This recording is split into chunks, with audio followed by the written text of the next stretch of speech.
Mama Bebe, Lolo Savi, Tita Charmaine, kamusta po kaya kayo ngayon? Hindi ko po alam yung gagawin ko. Hindi ko alam kung saan ako hihingi ng tulong.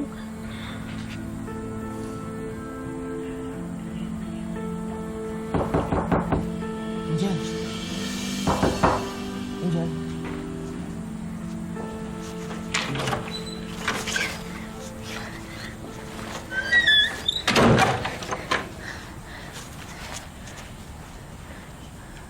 Miguel, ginagawa mo dito?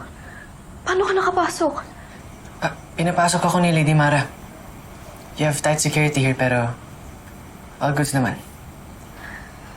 Miguel, anong kailangan mo? At nag-effort ka pa para pumunta dito. I just came here to check on how you were doing. Di ka na kasi nag-reply sa akin eh. Delivered zone ka din kay Zion. Ayaw mo na ba kaming kausap dahil umamin kami sa'yo? I'm worried, Angel. I feel like we're being a burden. We're sorry. It wasn't our own intention to hurt you. Miguel, wala naman akong problema. Wala rin akong sama ng loob sa inyo. Pero sorry kung tinakbuhan ko kayo last time, ha? Hindi pa kasi ako ready harapin yung mga feelings nyo. But we're not rushing you, Angel. Especially ako. I just said what's needed to be said. And I'm willing to wait and accept whatever your decision is. What's important now is for you to be okay. Okay lang talaga ako, Miguel. Umuwi ka na. Angel, okay ka lang ba talaga? Angel, I'm always here. And you can always tell me whatever's bugging you. Okay lang talaga ako, Miguel. Umuwi ka na. Angel, sugat ba yan? Where'd you get that? Saan yung first aid kit? Wag na, wag na, wag na.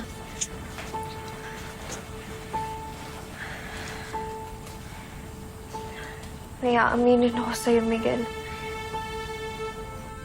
Miguel, hindi talaga ako okay.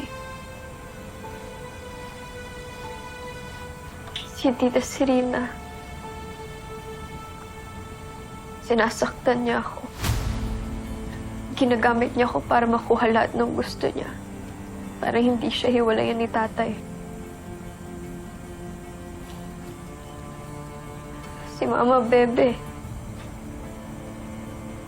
Si Lolo Savi. Tsaka si Tita Charmaine.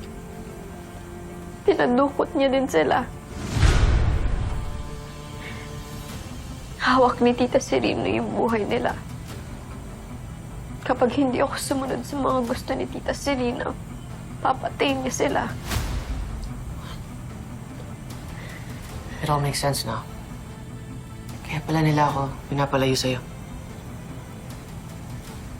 Sinong sila? Yung Tita Sarina, ma. Magkausap sila ni Dad. Gusto nila, lumayo ako sa'yo. But I can't do that.